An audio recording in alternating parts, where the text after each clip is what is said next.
Hello, everyone, and welcome back to this week's episode of the Quantum Health Connection podcast.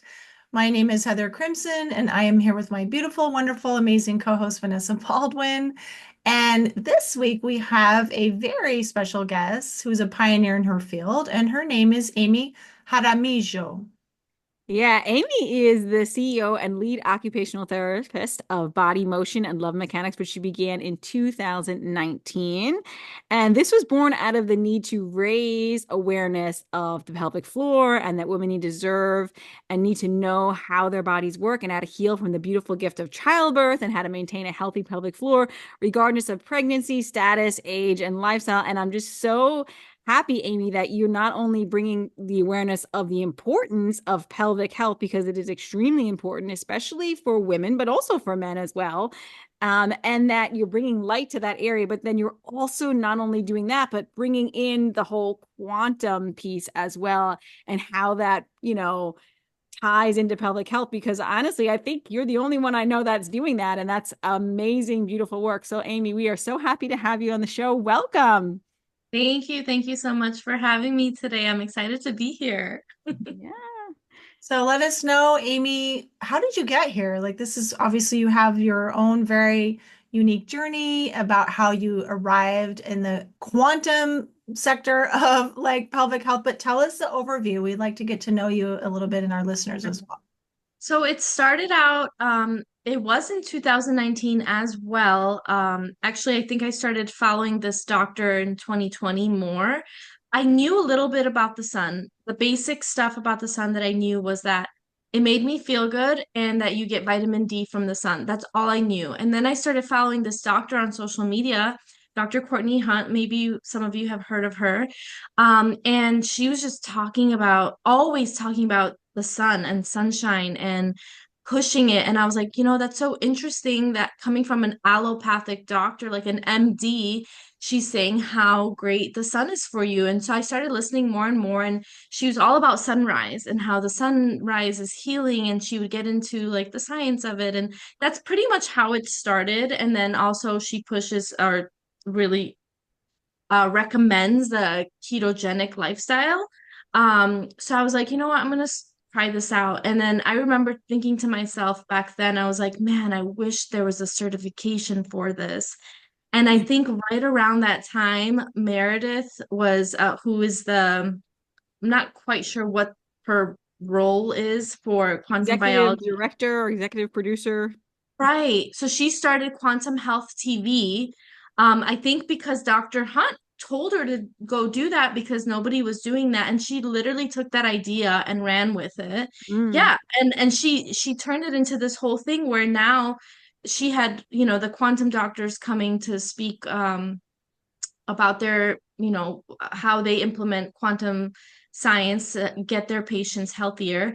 And now it turned into the institute. And so and the certification. So when I saw that, I was like, oh my gosh, like I have to get certified. But before all that, I started doing the sunrise daily and sunset daily. And, I started doing the ketogenic lifestyle and, eating the diet, but also like fasting occasionally.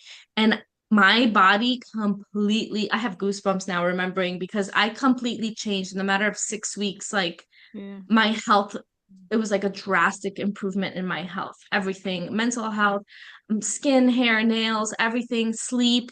Yeah, and I felt like it wasn't a lot of effort. So that's where that quantum piece was. It's like that little change goes such a long way. And I really attribute it to the sunrises, the daily sunrises, also the ketogenic diet. But I think without the sunrises, it wouldn't have been the same and it wouldn't have happened as fast. So that's how I got into it. And then I got certified through Quantum Biology Institute. By March, I finished my certification. I started it last October. And March 2024, I was certified. And so now I'm bringing it into my practice. Awesome. How are your patients? Are they receptive to that? Like learning some of that information when you bring it in? I'm just so curious. Like when you're like, I if you like get out and watch the sunrise and maybe you block artificial light at night and like all these things, like that will actually help your pelvic health be better. Like how do they take that? So, it's so amazing because so far not all of them are open to all of this, but a lot of my clients, my private clients, found me through social media or through Dr. Hunt or Dr. Stillman, Dr. Mhm. Stillman. Mhm. Um, and then the ones that are local to Florida found me through social media. And so it's like I've attracted the clients that are open to this kind of stuff already and that were looking to other things. I have had clients that I met when I was working in the hospital as a general occupational therapist before I embarked in the pelvic health specialty. They weren't as receptive, but when I start talking and explaining some of the science, they opened up to it. And I even picked up a few private clients from the hospital who started implementing things like more sunlight, sunrise, cold therapy, but it took a little more time of me having to, in a way, convince them and show Yeah. them the science and show them my pictures, my experience, and explain to them how this can help them too. So I've been lucky in that regard that I've just attracted and been aligned with the right people. That's some when you're in that like vibe though, you get more alignment and now those people come to you that are ready to and willing to hear too, I find. Yeah. And then what got you into like wanting to like study pelvic health or just help people with pelvic health? Like what was the reason for getting into that? I'm so Yeah. curious. So Yeah. also I feel like a lot happened in 2019, just before 2020. Around that time, I remember I was sitting on the couch with my husband and we were talking about having kids and we were married. I think we got married in 2017. So, and we told ourselves like in 5 years we're gonna have our first kid. And it was already 2019. So like the clock was already ticking and I was getting nervous. And I'm like, yes, I want to have a lot of kids. I want to have a big family. But then when I really started thinking about it, like, oh my gosh, I'm gonna get pregnant. I'm gonna have to push out a baby. Like, what does this mean? And then I was like, wait, a lot of kids. Am I gonna heal? What does that mean for my body? We're a very active couple. We like we work out, go to the gym, but we were also doing kayaking and volleyball and all these like different activities. And I was like, how is my body going to heal after Mhm. this? Yeah. Nobody talks about healing. And I'm like, what in the world? And I started looking up online, like healing postpartum. And then I remember something come up about pelvic rehabilitation, pelvic floor Mhm. rehabilitation. I was like, wait a minute. And then I had this flashback. Yeah, it's just literally, this is how it started. I had this flashback back in occupational therapy school, and we were learning about manual muscle testing. So basically, your skeletal muscles in the body, if you're a physical therapist or an occupational therapist, one of the skills that they teach you in school is how to subjectively test skeletal muscles of the body. And it's like on a scale of 1 through 5. And we were going through the book, and my professor was going through, okay, for the bicep, you have to position them in this position. Okay, for this muscle, they have to lay down because they can't, has to be a gravity limiter, or gravity resisted, or whatever. And so when they got to the pelvic floor in the book, I saw like a vulva and a penis, and I was like, whoa, this is so cool. I'm like, we're gonna learn this.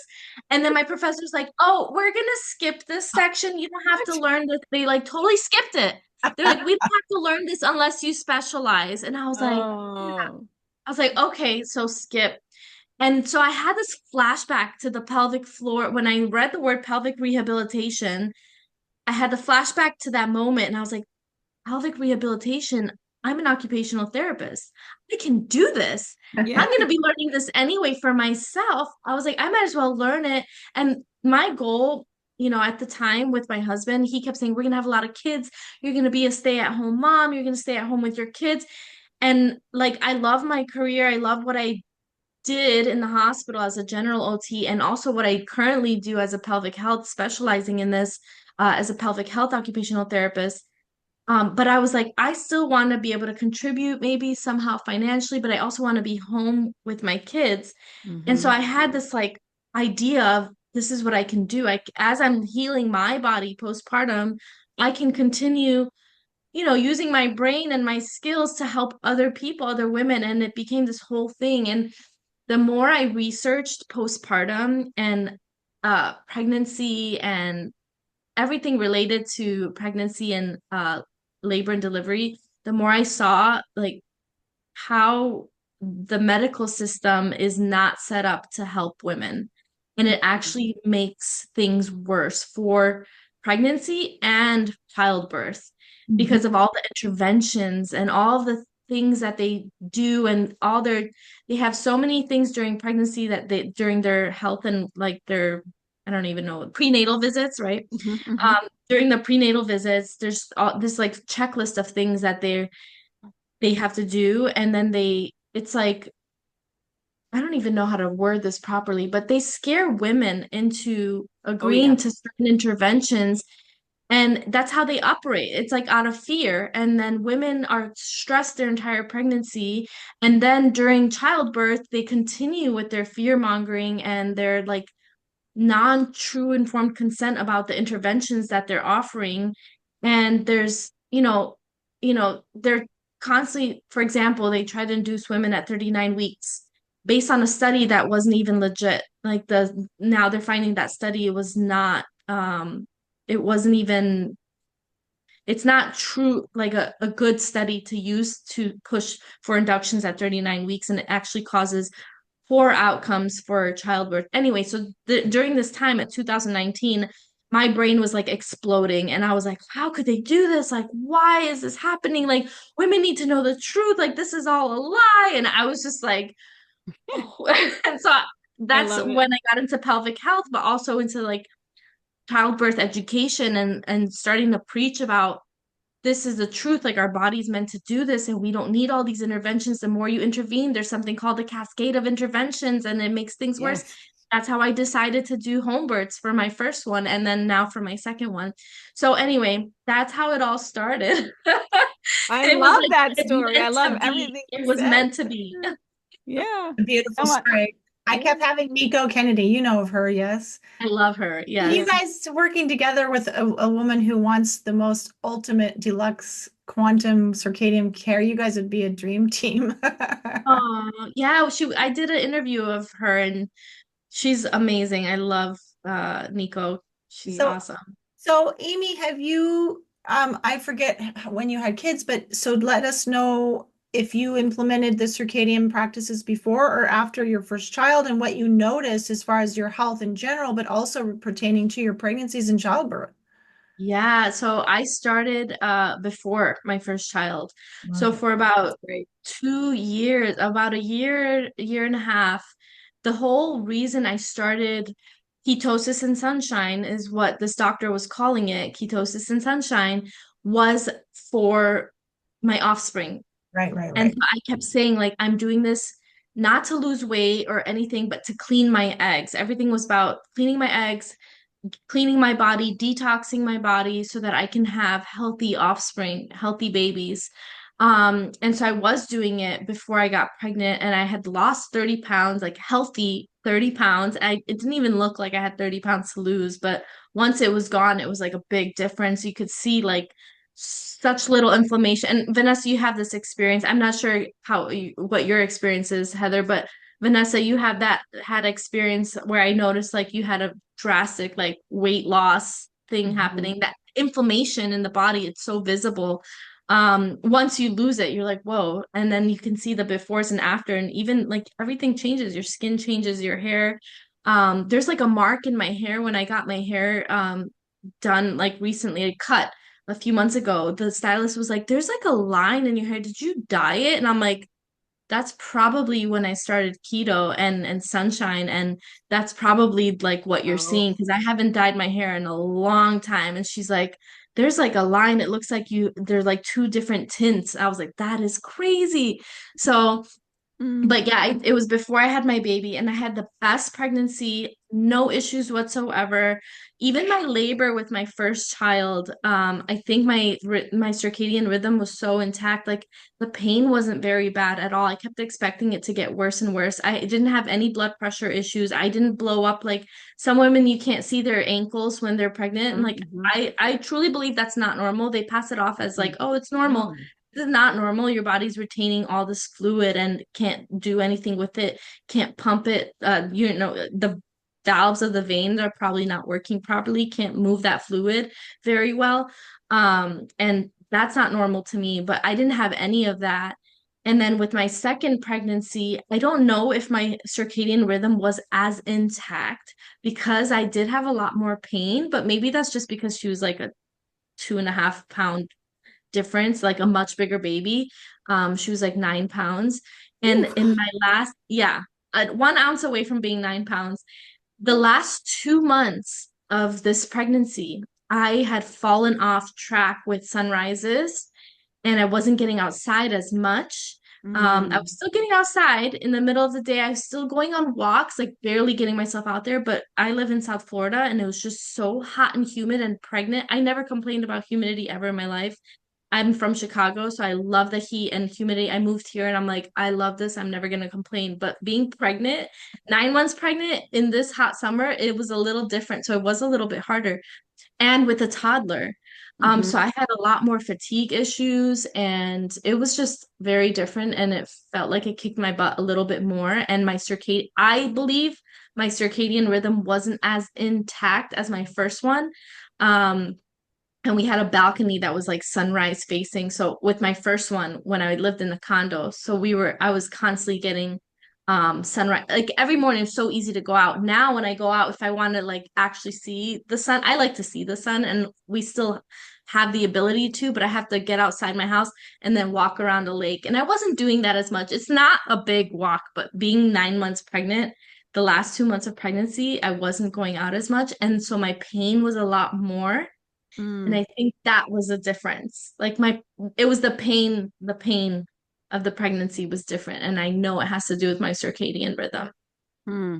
Yeah, I don't know if that probably. makes sense. That's pretty cool though. It's a good noticing. And that, it certainly is a really good noticing to notice like the difference between each one and how that went, right? Yeah. But it was still like a very healthy pregnancy. I never had blood pressure issues. And so I was still doing really great. Especially according to my midwife. She's like, "You're doing great." Like she was very like impressed. And I'm like, okay, good. Yeah, awesome. So so there's so many things that go here. So like what about like should women like after childbirth be doing like some sort of like pelvic floor rehabilitation? You think after is that like a common thing that after they have a pregnancy and a birth they should be doing these practices or of course the quantum practices as well, but also like some rehabilitation? Do you think that that's Yes, absolutely. So there's the quantum stuff, but then there's also the traditional pelvic health stuff that this yeah. is what women are not being taught and what they're not being told by their doctors. And they Mhm. really should. I and a number of other pelvic floor therapists really believe that all women postpartum should have at least one visit with a pelvic floor therapist. Mhm. And it doesn't mean something's wrong, but it's just good to get checked out, and then even get some advice, get some tips, and have that first appointment to well, one, we can check for prolapse, we can check for diastasis recti, it's that midline separation of the abdominal walls, the superficial walls. But that for most women resolves after 3 months. So, and that's something that we can teach women like, hey, this is what you're going to do to test yourself or have, your partner help you. And then you test it after 3 months. If it's persisting even up to 6 months, then you want to book another appointment and we can help you start healing that. Um, Prolapse too, there's this heaviness that I noticed with my first pregnancy that resolved after a couple weeks and it just kind of goes away. But then for some women, it remains. I ended up kind of hurting myself. So that heaviness right after my first birth, it resolved after 2, 3 weeks. And I was like, wow, like I feel so much better. But then 8 weeks in, I went against my own advice and I was trying to impress my husband. He kept pushing me to play pickleball. And then that prolapse just like Yeah. it developed and it just like I screwed myself over by doing that. I played for instead of a half hour, I played for an hour and then the next morning I felt like a drop and I was like, "Oh my gosh, I have Mm. prolapse. I know I do." And then sure enough, the symptoms persisted, but I had healed it. Before my second pregnancy, I had healed it. And now I have few issues again that I'm working on. But basically, there's so many things that women can experience postpartum, after birth related to the birth. That's pelvic floor dysfunction, and they think it's normal. Like it's urinary incontinence is like Mhm. the most common thing ever, especially when it comes to pelvic floor dysfunction, pelvic floor related condition. It's this urinary incontinence that's something I know doctors see it all the time and gynecologists hear about it all the time, but they kind of brush it off like, "Oh, you had a baby, you're a mom now. What do you expect? It's normal." And that's what they say, like it's normal because it's so common, they just pass it off as normal, but just because it's common doesn't mean that it's normal. Mm-mm. So, those are some of the things, and urinary frequency and urgency, pain. Sometimes there's pelvic pain, pain with penetration, dyspareunia is what the diagnostic term for it is, or vaginismus is another term for that's related to pelvic pain. A lot of these pelvic floor conditions can lead to pelvic pain, and that's tension in the muscles. And women live with this, and they don't realize that they can get help for it. So yeah, I Yeah. do believe that so many women should um, that all women postpartum should have at least one visit with a pelvic floor therapist. And it could be right away, immediately postpartum, or it could be, at 6 weeks, but they don't have to wait for 6 weeks because there are things you can do to start connecting back with your core immediately. And that's what I teach a lot, the immediate core connection work, right? Postpartum. Yeah, it's so important. Like, I think we, rushing to get back to our bodies or rushing back to get back to work as women, like in the modern hustle culture just calls for that. And we don't even think like, my body just went through like a huge, like traumatic, big experience. It's a beautiful experience, but it can be very traumatic. It's a lot of work and the body has a lot of healing and recovery to do after all of that. So like I agree with you that women should be seeing a specialist maybe to help them through that recovery and knowing like the little tips and strategies that can support pelvic health and the recovery after that. So if someone comes into you after they've had a delivery, right? We know you're going to get them on the quantum and circadian train, right? Like that would be like your number one probably tips as well. And then you're also going to help them in that way. So like, what is like the kind of like some tips or strategies that you can share about like those kinds of things, like how to support Uh, like the healing and the recovery, like postpartum. Let's do that. okay, yeah, sure. So I have my little model, if you don't mind me showing you guys. My Mhm. pelvic model. I have the pelvic floor That's the here. pelvic floor. Yeah. This is the pelvic floor. Here's the outside. This would be the vulvar area with like skin on top is the vulva, and then the pelvic floor is basically made up of three layers. You have the most superficial, and then some of the deeper muscles, and then as you go deeper, you have um the levator ani muscles of the pelvic floor, and basically it's a bowl-shaped group of muscles that support the pelvic organs. I'm going to explain a little bit about just a little anatomy functions and then go into what are some of the things that you can do because I feel like that's part of healing, like understanding what you're working with and understanding because you're going to have to picture what you're doing. Some women can't feel their pelvic floor muscles move. So if you have an idea of how it looks, you have to picture some of this stuff happening in your mind when you're doing the certain exercises I'm about to talk about in order for that mind muscle connection to happen, because sometimes people can't feel the pelvic floor moving. And so you need that mind muscle connection, and picturing it is part of it. So you have the bladder here, and you got the inside, the detrusor muscle on the inside, and the uh, mucosa that lines that. And then, so that sits in the very front. Then you have your vaginal canal. Mhm. Um, that's basically the vagina. And then you have the cervix and the uterus, and then the two ovaries on the side with the fallopian tubes. That's right behind. I don't know if you can see it. Mhm. That's right behind the bladder. Okay. So you see the vaginal canal is right there. And then right behind all of that, you have the rectum. Mhm. So they fit in this little space, and it's a perfect space for all of these organs. Um, and so the way that the pelvic floor moves is it's got this it's skeletal muscle, so it's got the contractibility characteristics just like a bicep would, or your neck muscles, your back muscles, your hamstrings, your quads. That's why they're depicted in red here. But they can contract and relax. And so pelvic floor muscles Um, think of them when we're doing a Kegel, right? You know this term, Kegel. I'm sure a lot of women have heard this, but Hmm. basically a Kegel is a pelvic floor muscle contraction. So the muscles are shortening. So think of this pelvic bowl or hammock, um, shortening and lifting as it contracts. And then when it relaxes, it comes down like this. So there's like a lift as it Hmm. contracts, and then as it lengthens and relaxes, it comes down like this. So we can do a Kegel where we're consciously contracting it. Um, and lifting the pelvic floor. But part of that Kegel is that relaxation component because just as you would do a bicep curl, you're not doing this when you're doing bicep curl. You're actually getting that full range of motion. And Hmm. you want that full range of motion to actually experience strengthening of the muscle.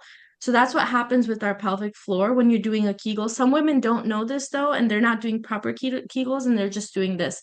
But Kegels are not like everything because if you're experiencing pelvic pain, you may not want to work on Kegels, but that's I'll get to that a little bit later. Um, but basically, what what happens, the way the pelvic floor works is with our breath. There's a natural tendency for those muscles to slightly contract and lift as we exhale, and then as we inhale, there's like a slight lengthening. So this is a natural tendency that happens when we're just passively breathing. So we're just sitting here and breathing. There's like a little movement happening with our pelvic floor. So that's why in order to really access our inner core unit is made up of the pelvic floor, the diaphragm, your deep abdominal muscles called the transverse abdominis, and the multifidus. So, in order to access this inner core unit and engage it, because this is what's the problem with a lot of women postpartum, they lose this connection to their inner core unit or they never had it. And so after they have babies, it's so much weaker. It's a lot worse. But to get that connection back, you need to use your breath. So to really do a proper Kegel, you want to contract the pelvic floor as you exhale.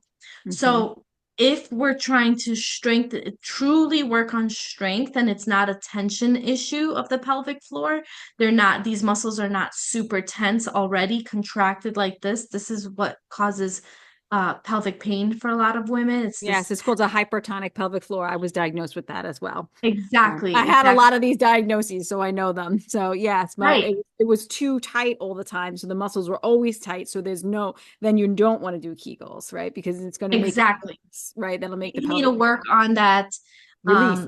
down regulation of those Yes. muscles, release and lengthening of the muscles. Exactly. So just as I mentioned that um, uh, the range of motion. You're lacking that range of motion. So even though they're super tense like this, it's still not strength. And you do want to strengthen your pelvic floor, but in order to strengthen your pelvic floor, you actually have to work on lengthening and releasing. Mhm. Um, so it's still like a weak pelvic floor in a sense. Yes. But really it's just guarded and tense and tight. Yeah. So I'm glad you brought that up. So hypertonic is this, and then the opposite of that is hypotonic is this. So a lot of women also experience this postpartum. They're just like so lax, so inhibited, and that can lead to prolapse. So pushing of basically the most common type of prolapse is called a cystocele, and that's when think of the vaginal canal. It's one side of the vaginal, I just dropped my bladder. One side of the vaginal canal is super lax and weak. So this would be the anterior part, the front part. And then that bladder, because it's so weak, it's pushing. This is not a great model. Like it's slightly bigger, the canal, but it's pushing down into the the the wall, the vaginal wall. And then so that's where women feel this bulging down in their vagina and they think, oh my gosh, my organs are falling out. Hmm. Truly, you're protected by your vaginal wall. So you're not going to lose any of your organs. Sometimes you could have the vaginal, it's called a vaginal vault prolapse, where you could have just the the the vaginal walls themselves coming down, or you can have the cervix kind of pushing down into the vaginal canal or the uterus down into the cervix, down into the vaginal canal. So then it could feel like, oh, they're gonna fall out. So that's what a lot of women get scared into doing surgery. Um, but for the bladder, let me grab my bladder. For the bladder, it's picture it, the wall is not nice and taut. I don't know if you can see, it's not nice and taut and it's loose. And so that bladder is able to push down into, I'm not showing this very well. I usually do this with a sock, but I didn't bring a sock. It basically droops down into the vaginal canal, and that's what Mm. women are feeling. And that can Mm. happen also with the rectum from the back. So they could be feeling the rectum pushing in the back, and that's called a rectocele. Um, so that's that hypertonic. Sometimes the pelvic floor, because it's a group of muscles, it's depending on how you categorize them because some of the muscles are paired. They're on both sides. Some are just one, like the external anal sphincter, external urethral sphincter. They're just one muscle. So depending on how you categorize and group the muscles, there's 16 to 21 different muscles. So some can be hypertonic, some can be looser, or inhibited and weaker. And so if you have some muscles maybe deeper in the pelvic floor that are very tense, and then other ones that are weaker, maybe in the more superficial layers, that can also cause prolapse. Like tension and tight pelvic floor muscles can cause prolapse and cause organs to push into different areas of the pelvic floor, Yeah, those are so of the interesting. vaginal wall, excuse Yeah. me. Yeah, and I think a lot of women deal with these things, like you said before, and they don't want to talk about it and they don't want to mention it. Like it's embarrassing. I don't want to say this, I have pelvic pain. I don't want to say that I have painful sex. I don't want to talk about, like, that I leak urine and things like that. They don't want to do this. And it's like, I want people to have awareness that it's like these things happen. There are things you can do to support it. Quantum health and circadian health is going to support that greatly, as well Yeah, as seeing somebody who can, help you with those issues right. as well. I mean, I don't know if you want to mention about why you think quantum and circadian health also helps with pelvic health and pelvic pain. I think that would be a good thing to Yeah, chat about. absolutely. Can we pause? So Yeah. sorry. I want to grab the. So, Amy, can you tell us how quantum and pelvic health help support, how quantum and circadian health help support the quantum? Ooh, I can't talk right now. We'll have to edit that part out too. Can you tell us how quantum and circadian health supports pelvic health? Yes, absolutely. So, I think a big factor in healing and even just getting over plateaus in pelvic health and healing, let's say, for example, a prolapse, is using these quantum health strategies. That's something I did, and it helped me get over a plateau. But for example, sunshine. How can the sun help your pelvic health? Um, for example, it's anti-inflammatory and it can help with healing, especially after birth. So it offers many benefits to our body depending on the different frequencies of light that are coming through the atmosphere. For example, the biggest one is infrared light. That's like one of the most infrared and ultraviolet light is one. These two are the most biologically um, important, I think, for our body. They're all important. Full spectrum sunlight is important, but they have a lot of benefits. Infrared is the most biologically safe, I guess. Um, I don't even like to use that word because we demonize the sun too much. But if you're just starting out with sunshine and sunlight exposure, infrared light and red light that you can get from sunrise is what you want to do. You need all the rays of light. But for example, infrared is anti-inflammatory and it's healing. So it's important to help to use this light to heal your vagina, for example, after having a baby. Whether you tore or had an episiotomy, or if you didn't have any of those, even if you had a cesarean birth, you want to use infrared light to help heal these areas because it offers these anti-inflammatory and um, uh, anti-inflammatory basically benefits. And then something else, another way that the sun can help um, for example, prolapse. Um, Sleep, there's a whole study on sleep and prolapse of the pelvic floor and how women who have chronic prolapse also have been found to have poor sleep.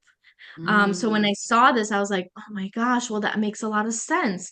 So there's a natural blend of blue and red light in the morning that helps regulate the pineal melatonin, and to help entrain your circadian rhythm to get better sleep at night. So you want that exposure of morning, uh, early morning sunlight, especially that infrared and red, and that sunrise light leading up to UV rise light. And then also UVA light helps to convert tryptophan into subcellular melatonin, and that is responsible for healing broken mitochondria, right? And these are like ones that would exist in the pelvic floor muscles that are prolapse. Basically, they're broken mitochondria.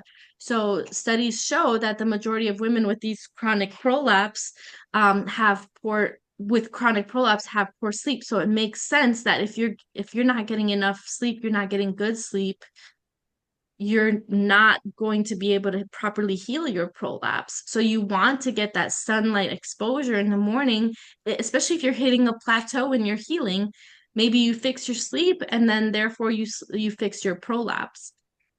So Yeah. that's I don't know if that makes sense for you guys. Oh, yeah. Um, right? If It's you want to heal beautiful. anything, you need good quality sleep because sleep is when we're healing and repairing, right? And all that good Exactly. infrared red light is going to support healing the mitochondria, making that subcellular melatonin to get our bodies, red light is really important for that. So it helps heal and regenerate the mitochondria literally all day long. So red Yeah. light is extremely important for healing, and as well as seeing the sunrise so we can get good quality sleep so we can do all that healing and repairing work that we need to do, right? And then I have another really great example if you guys want to hear it, Yeah. how the sun can help decrease the risk for vaginal atrophy. So basically, pregnenolone, it's your mother hormone for creating all the sex hormones, right? And this, like estrogen, is a big one that is derived from pregnenolone. And this one is pregnenolone is a hormone that is synthesized from sunrise light up until UV light. So it's that natural blend of blue and red that helps to synthesize pregnenolone.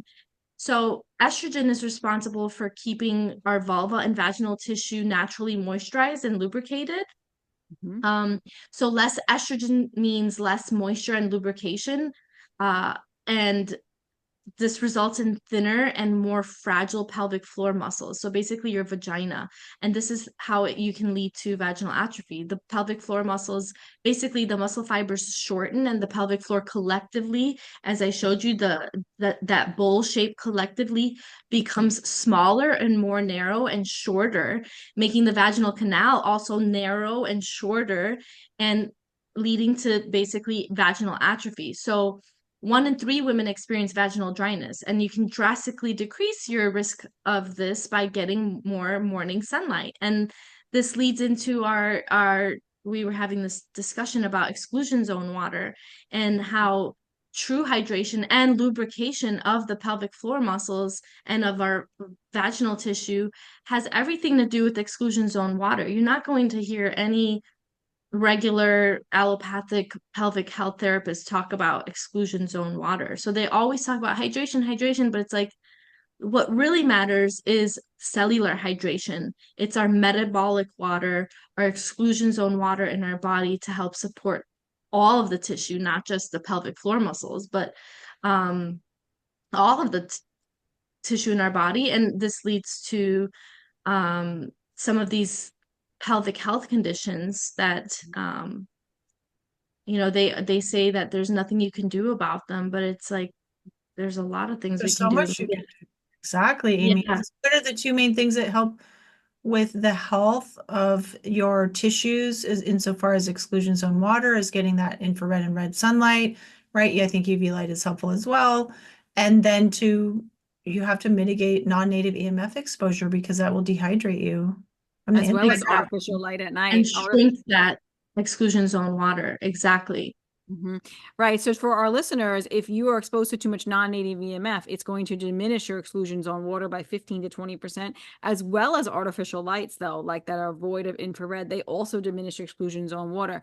And dryness like on the skin is lack of exclusions on water, just like dryness in the vagina is lack of exclusions on water. Let's Exactly. be honest, right? And not only another thing that you were saying, Amy, which is so powerful, is that when you get that morning sunrise light in your eyes, that blended blue is going to signal your mitochondria to make pregnenolone, right? Which will then help your body then make all the rest of the other steroid hormones more in balance. It's like a Exactly. natural adaptogen, right? To get your hormones in balance. That's what I say sunlight is. Like it really can just naturally adapt that. So those are Exactly. beautiful ways.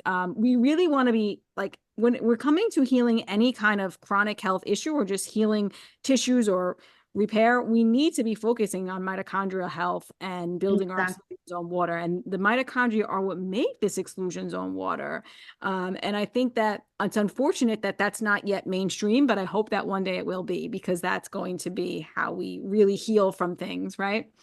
Mm-hmm.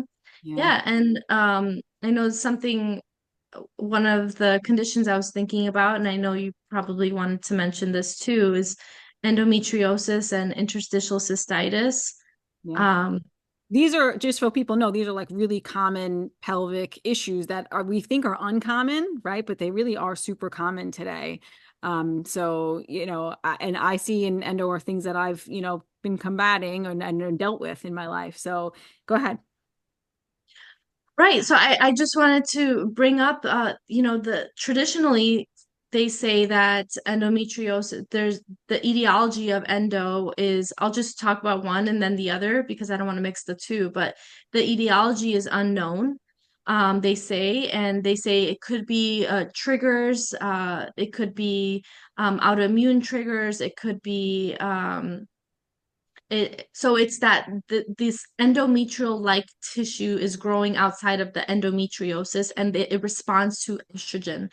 So too much estrogen will cause these flare-ups of pain because these cells are basically activated, and they can be growing in different parts of the body. They could be on the bladder, they could be on the intestines, they can be apparently on the diaphragm. I heard even in the brain, which is wild. Yeah. They could be, there's like a lot of different places they can grow. Yeah, it's so crazy.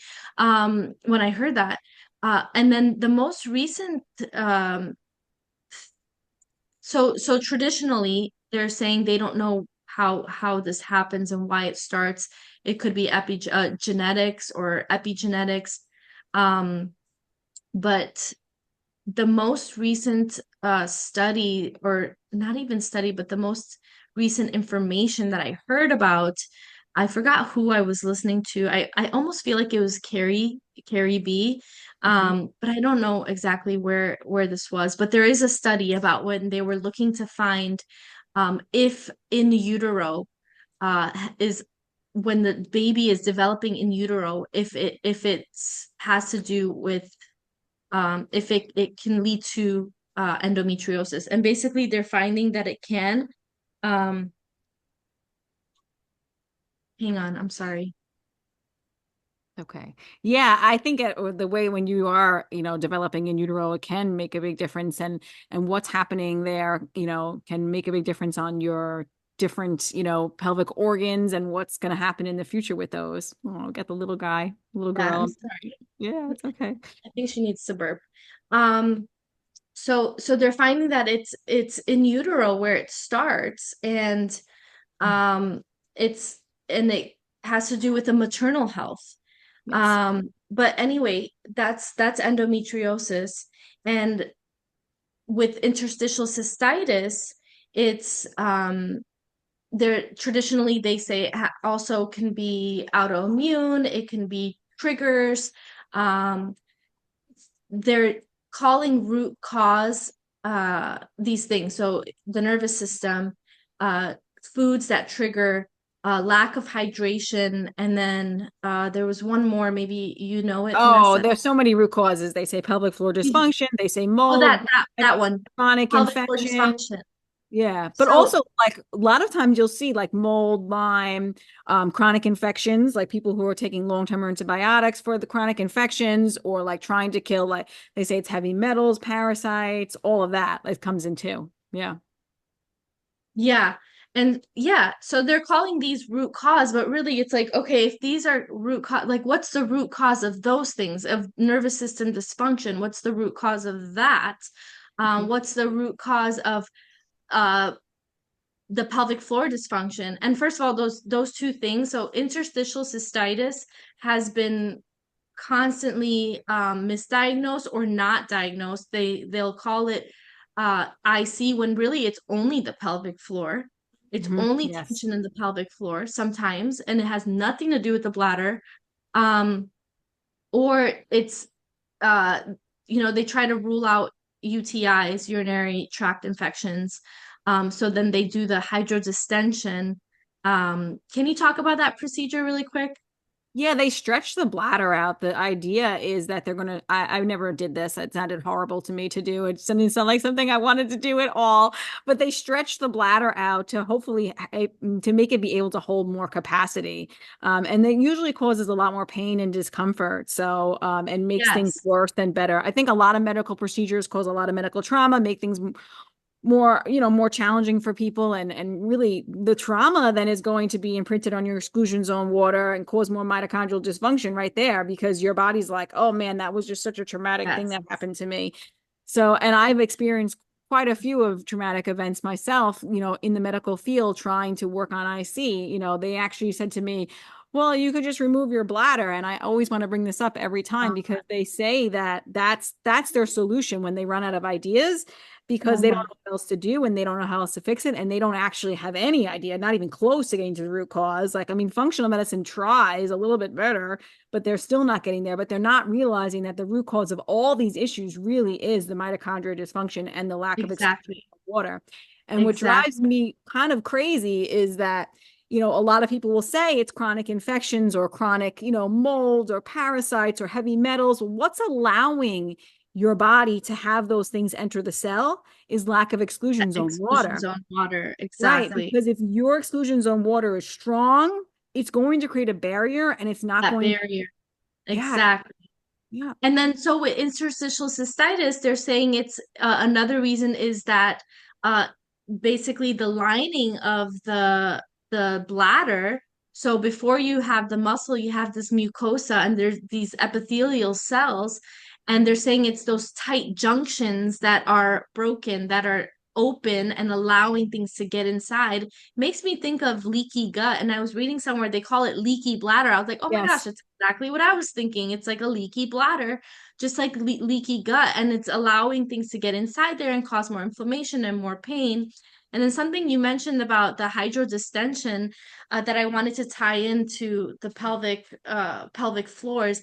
Anytime you bypass the bladder with anything, like even a catheter, anytime you put something up there and you bypass the sphincters, not the bladder, the sphincters, you're going to cause one trauma to those sphincters, and that trauma is going to lead to more guarding. So yes, the external urethral sphincter, which is part of the pelvic floor muscles, it's going to get even more tense, and that can translate to other muscles of the pelvic floor, and the pelvic floor collectively becoming more guarded and more tense. So then you have this like vicious circle of these procedures, like you said, that they're trying to help you, but they're actually leading to more problems. That's why I believe that they've linked pelvic floor issues with interstitial cystitis. It's really because of some of their procedures that yeah. they do. And That's every time they're down there, this is my experience, it's caused so much pain and more trauma. And then you're like, don't want that. And of course your muscles are going to be tense all the time, yes. right? Like Your it's totally makes your sense. pelvic floor is like a guard dog. So we talk about exclusion zone water and memory. One of the best examples analogies I ever heard was from a mentor and professor when I was taking pelvic floor classes. And she said, this was my first pelvic floor class ever. And she said, your pelvic floor is like a guard dog. It remembers. So she gave this Mm, example of a woman who was experiencing she was experiencing abuse from her spouse, verbal, mental, but also physical abuse and sexual abuse from her spouse. And so anytime that he would try to get intimate with her or whatever he tried to do, maybe I don't even like to use this word, the R word, she would tense up and it would be painful for her. Sex was extremely painful for her. And so she ended up having an affair and she had another partner, and it wasn't the same with that partner. She didn't Mm. have that problem. So it's like the pelvic floor is like a guard dog and it remembers. So every time her partner who was abusing her would try to have sex with her, it would tense up and be guarded. But with her other partner, it didn't have that same reaction. That guard dog wasn't on defense. I just So Mm. when I heard that, I was like, that's so interesting. I Sorry, just Heather. Oh, it just reminds me of this, the exclusion zone water is a Do. liquid crystal, and it has memory and it has the sentience, like it can sense, it's an environmental sensor.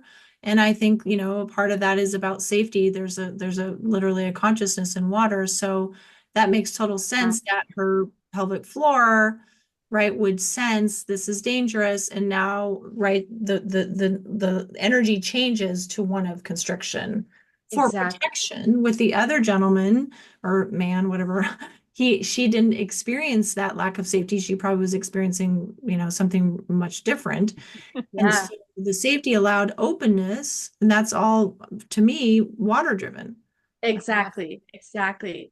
I thought the exact same thing. I'm like, that's totally exclusions on water, holding that memory frequency Exactly. and It's just like that's amazing. causing that. So interesting. Yeah. And I know, and so do you support women with IC and endo? Is that something you do too, or you just kind of more support people Yes.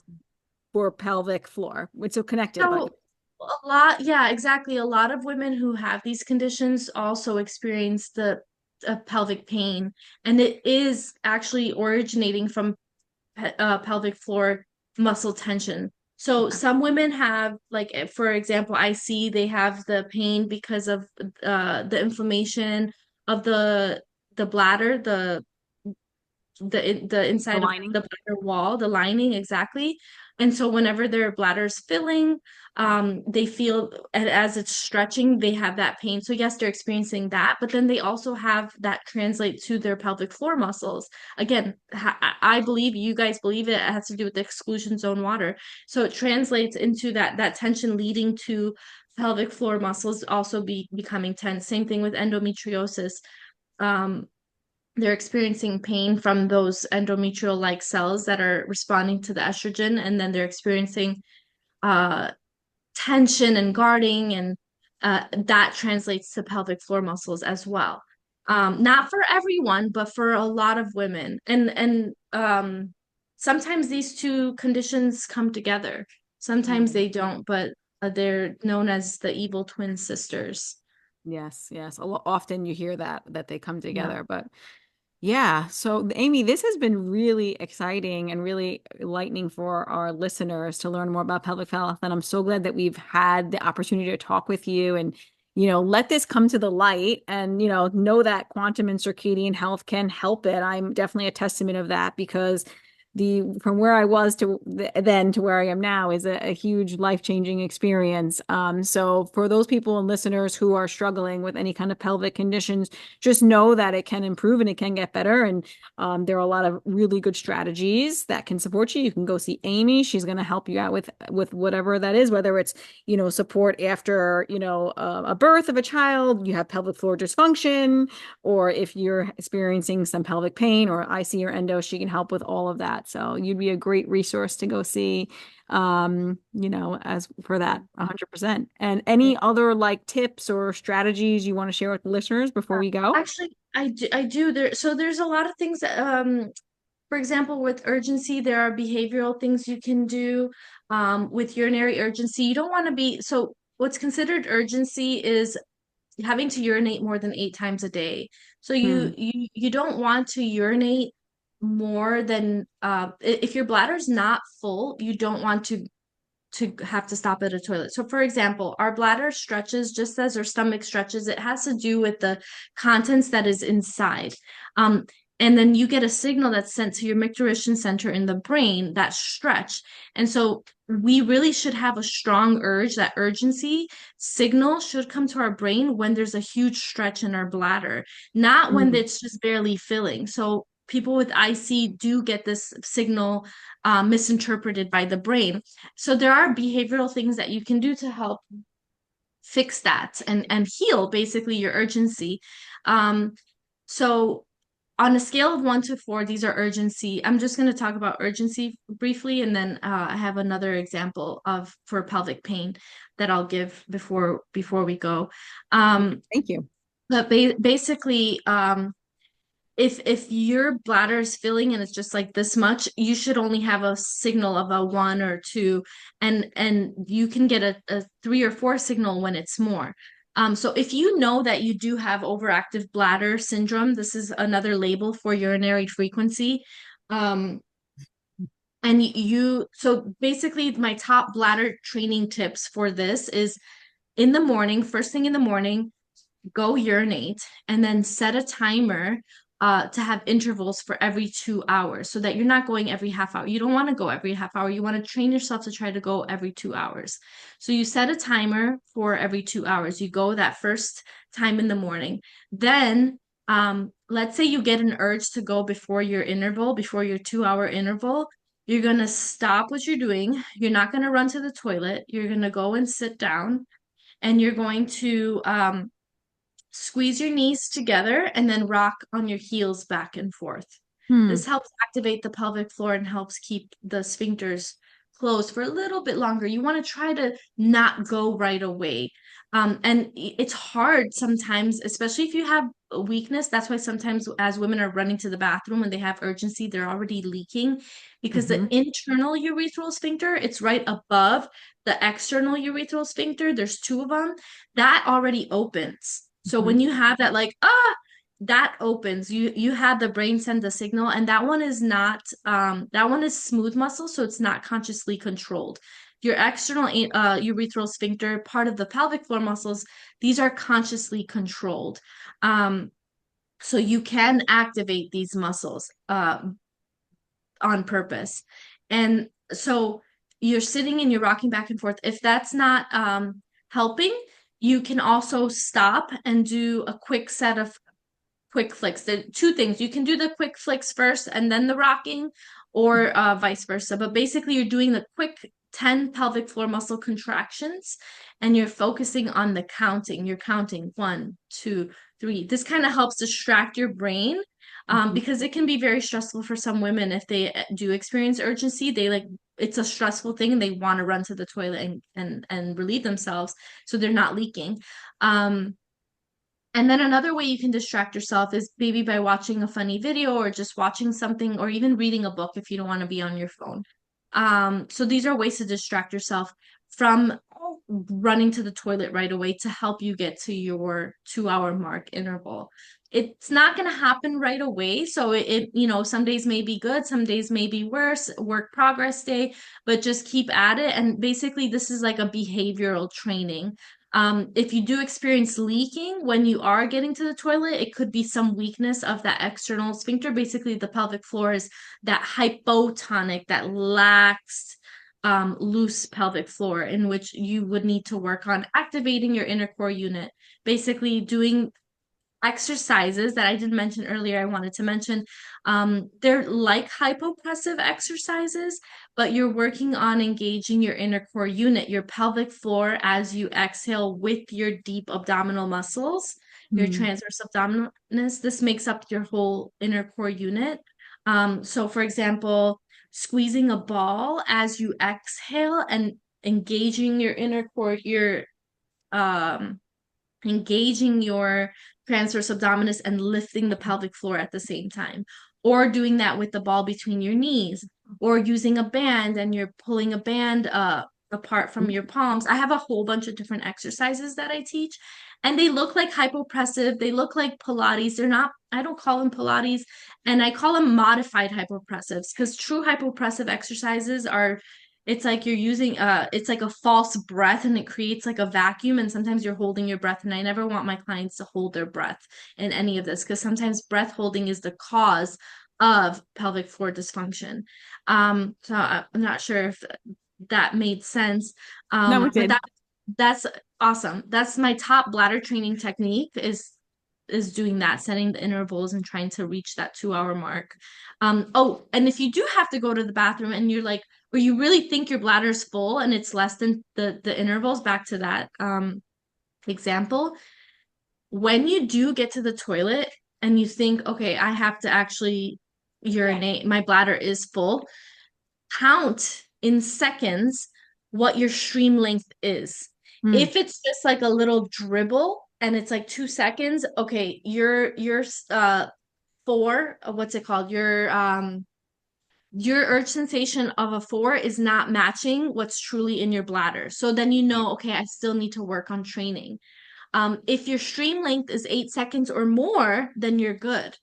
Then your bladder, if you had this like stronger urge to urinate and you're urinating for about 8 seconds, and it's not like a super slow stream, it's like a normal flow, and you're counting and it's at least 8 seconds, then that matches and that's okay. Mm. But again, That's a if you're great getting tip. on the toilet, yeah, if you're getting on the toilet, it's like 2 seconds and then you're done, or 3 or 4, less than 8, then that's a urge frequency issue. Hmm. Hmm. And so then my other tip for tense pelvic floor muscles, there are things that besides the quantum strategies and working on nervous system with sunshine and all these beautiful quantum strategies, there are things that we have as pelvic therapists that we can teach you to use to help with your tense pelvic floor muscles. So for example, this is a pelvic wand. I have that Um, one. yeah, and then it also comes yellow, it Yes. comes in teal and blue. The yellow one is like heat, it's temperature. You could get it warm with warm water or put it in the freezer and get it cold. So that one is good for endometriosis. The owner created it for endo. And This is a then good question. I don't interrupt you, but yeah, that is kind of like a myofascial release for inside the pelvic floor. So you're yep. releasing those triggers and those traumas. I used to use it, a lot when I had, more severe pain. Now I don't really use it as much, but yeah, and people, it's those muscles that are too tight and those trigger points in there it could be trauma, it could be a lot of things, but they need Yeah, to be released and to get things flowing, right? Because exactly. that's going to create incoherence in the body and like poor cellular communication if those things can't, if those are Exactly. real muscles all around your vaginal wall there, if they're too tight and tense and taut, that they're not going to communicate appropriately. Like you're not going to get like proper Exactly. flow of not only just nutrition but like cellular communication. That's the Exactly. yeah. And anytime you put pressure on muscles or fascia, you release hyaluronic acid, which also Mm. helps lax and heal these tense muscles. But exactly like you said, the fascia. Fascia is basically our quantum superhighway because it's what connects our entire body together from head to toe. You've got the um, when you all of your fascia basically connects all of the cells together through uh the external matrix of the cell, and then the internal matrix, the integrins that lead into the cells connect to the fascia. I had this all beautifully written out. I wrote it out when I was getting certified, and I don't have it up on here, but basically it's all connected and that's how all cells can communicate. And then you have your exclusion zone water that surrounds all of that. And that's how the water can communicate to all your cells. That's how basically you can get information from one part of your body to the other faster than the speed of light. It's through that exclusion zone water. So yeah, these tools, they can help in a quantum way because you are helping your fascia, you're helping Yeah. it get healthier. And then another tool that we use that I wanted to show you guys are basically these dilators. Yes. See if I can pull them out. These are vaginal dilators, and I also have rectal dilators. Yeah, because anything. people have prolapse rectal, and males can even have pelvic floor dysfunction in the rectum as well. Exactly. And you can get to the pelvic floor muscles through the rectum. Yes. You get to the deeper layers. So even though um the rectum is superficially, as you go deep inside, you're actually reaching the deeper pelvic floor muscles if you were to go through the vaginal canal. But Mm. for men, that's basically how we would do an Pelvic floor. internal exam is through the rectum, and that's a reason a lot of men are reluctant to have pelvic therapy. But it can be very, Yeah, very yes, easy yes, absolutely. to Uh, pull this out. You have to turn a little to use two hands. That's in the that's okay. box. Take your time, Amy. Yeah, but it can be supportive even for men, pelvic floor therapy, if they can Oh open their yeah. mind to that. Yeah. My bread and butter is women, so I have had male clients, um, but mostly I work with women. So this may look intimidating, but I just opened the box that has the sizes 5 through 8. So this is a dilator, and this is a smaller dilator. This is a size 5. This is a size 8. But they also come smaller than that, like the size of my pinky. So if women are experiencing uh pain with penetration of, like, for example, tampons, Hmm. um you would probably start with a size 1 dilator, which is really small. So this is basically Mm, how mm, but dilators, they're we would put women on programs using dilators, and basically you insert them and you work on these breathing techniques we give you. You can try the dilators in different positions. Depending on what the goal is, you would use that size dilator, and where if you have issues with a tampon and you want to be able to use tampons. I personally don't use tampons that much anymore, only if I go to a pool, but lots of people still do. Um, or pool or ocean, but you would start with like a size 1, which is literally the size of the pinky. And mm, let's say you're doing fine with tampons and with other things, but you have a new partner and they're like this. So maybe, and I have had clients that come see me because they have a new partner. mhm, For example, one of my most recent clients, they had a divorce and then they got back on, I guess, on the dating market, and she was having a lot of pain with intimacy with her new partner because he was just bigger than she was used to. And her goal was to be able to experience intimacy without the pain, because Yeah. she was very happy with her new partner. And she eventually got to a place where things were a lot better, and her pelvic floor, I don't like to use the word stretching because I think it's daunting a little bit, but basically the pelvic floor muscles laxed and were able to experience more lengthening. So the other Mhm. side of the spectrum, not the tension part, but the lengthening part. Um, to be able to accommodate this larger penis without pain. So there are things that we can do for all pelvic floor conditions. So Yeah. those are just some examples. You've got the dilators, you've got the pelvic wands. For strengthening, I have the Kegel weights. You don't have to use Kegel weights. I don't recommend using Kegel weights to start when it comes to Mm-mm. strengthening. Um, Those are this you put them inside the vagina and you kind of have to hold them, correct? Yeah. yeah. Mhm. Mhm. So I actually used the lightest one, this one, to get to a place for my prolapse, um, from like a 90%, 85, 90% healed, to get over what's the word I'm looking for when you have a plateau. I had a Mm. plateau with my healing. And so basically Mhm. I was cold plunging. I started cold plunging, and I was doing red light and putting red light panels directly on my vulva. Yes, I do And that too. It's great. People yeah, should do that. that's what bridged the gap for me. And Nice. using this, it's the lightest one. So I wasn't doing it for strengthening, but I was actually putting it up my vagina while I was cold plunging to help offer proprioception to the vaginal walls. Basically, it tells your body, your muscles, where they are in space, and it kind of pushes everything back, Mm. kind of like a pessary. So I was using it like that while I was cold plunging. And I felt like it just kind of sealed everything. So while I was getting that cold therapy, it just like That's cool. helped get everything back in place. I'm working on the mitochondria in the cold.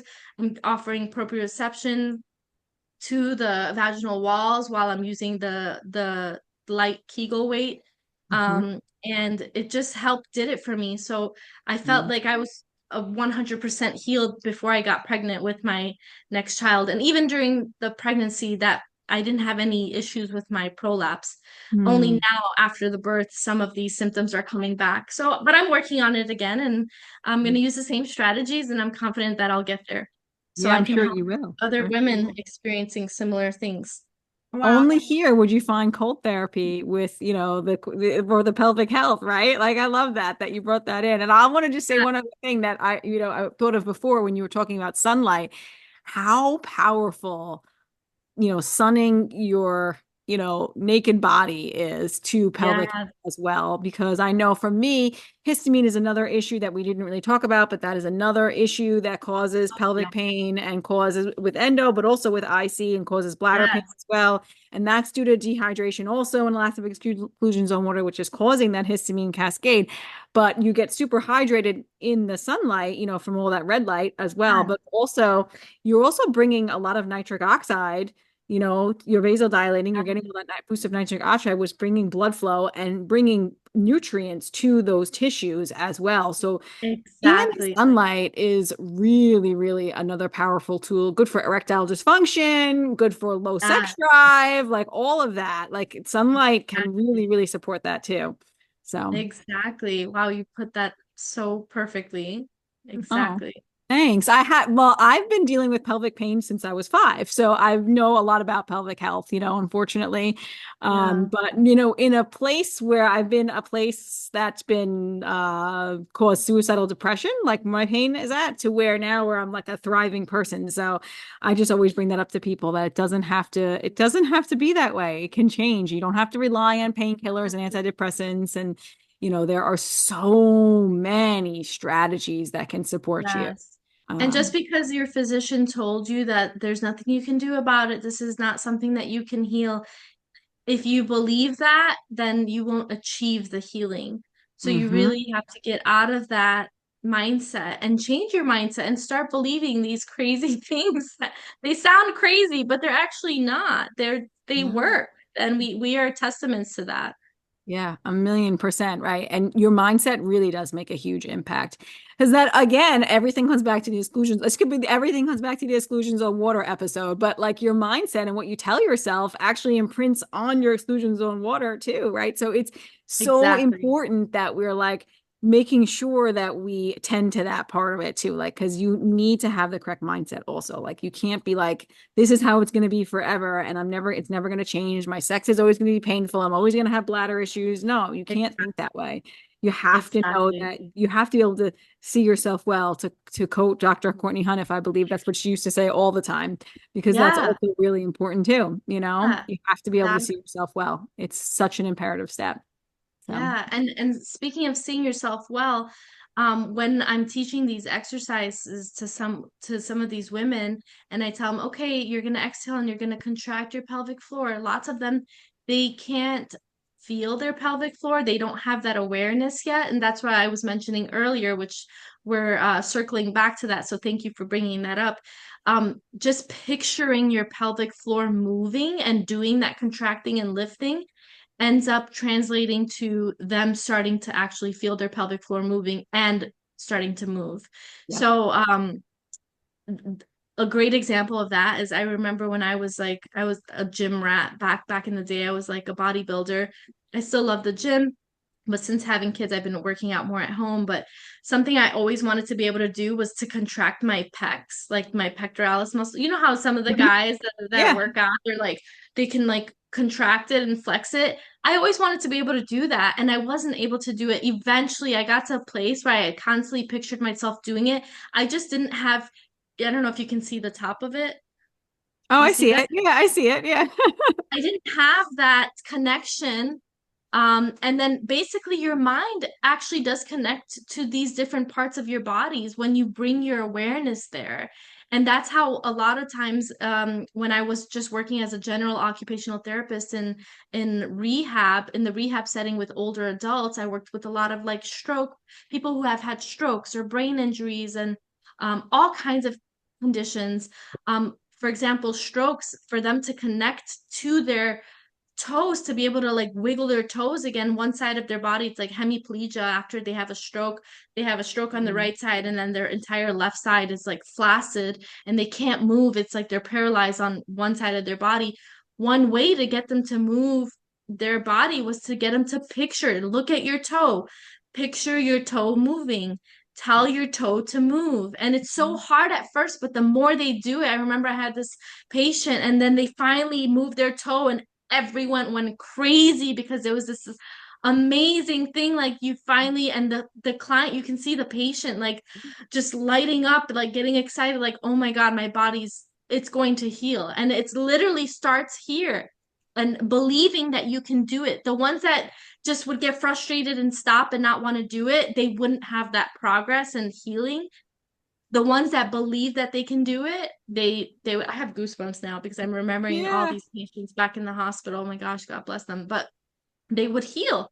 The ones that had that belief in them. And it, again, it comes back to that, the super quantum highway, the exclusion zone water, everything, our body's ability to communicate from here to the toe and faster than the speed of light. Yeah. So visualize yourself well, guys, see yourself Yes. well. That is so important, Yes. right? Visualize your bladder wall nice and beautiful, right? Not no pain there, right? Visualize everything functioning well. It's so important, right? So, yeah. Yeah. Mm. So, anything else, Amy, that you wanted to share Uh, that we didn't get to? well, not that I can think of right now. I mean, I can go on forever about different things pelvic health related, Yeah, but I'm sure. Well, maybe we that's your can save it passion. for another podcast. Yeah, yeah. I think we covered a lot today for our Yeah, audience. Yeah, awesome. Thank you yeah. so much for So, having me. yeah, of course. So tell everybody where they can find you. That's also Oh, important. okay. So you can find me on social media at bodymotion.lovemechanics. Or you can email me at bodymotion.lovemechanics@gmail.com. I also have a website. You can contact me through there. It's www.bodymotionandlovemechanics.com. Those are all ways you can find me. And then if you are in South Florida and you want one-to-one help, we would start with an evaluation, a formal pelvic floor, pelvic health evaluation. And I'll work with you in person, and you can also reach me through email or social media. That's probably the best way to contact me. Perfect. Wow. Thank you so much, Amy. You're just an absolute treasure trove of all things pelvic health and quantum pelvic health, because I feel like there's a whole other episode we could do on that. And not to Yeah. mention spiritual implications of your work and helping, in particular, women become more embodied and in touch with their femininity and the beautiful feminine power of that whole area, which, obviously what all the things we're talking to is connected to that. So I just really appreciate you and your. Oh, thank you so much. Yes. So Yes, sweet. absolutely Thank you for beautiful. Yeah, you're doing such amazing things for the world. Thank you guys. I love that you invited me on this, and I'm so happy to be here. I'd Yeah, love to come back one day if you guys have anything more specific I can get into. I'd love to. we could definitely do that. I'm sure that'd be great.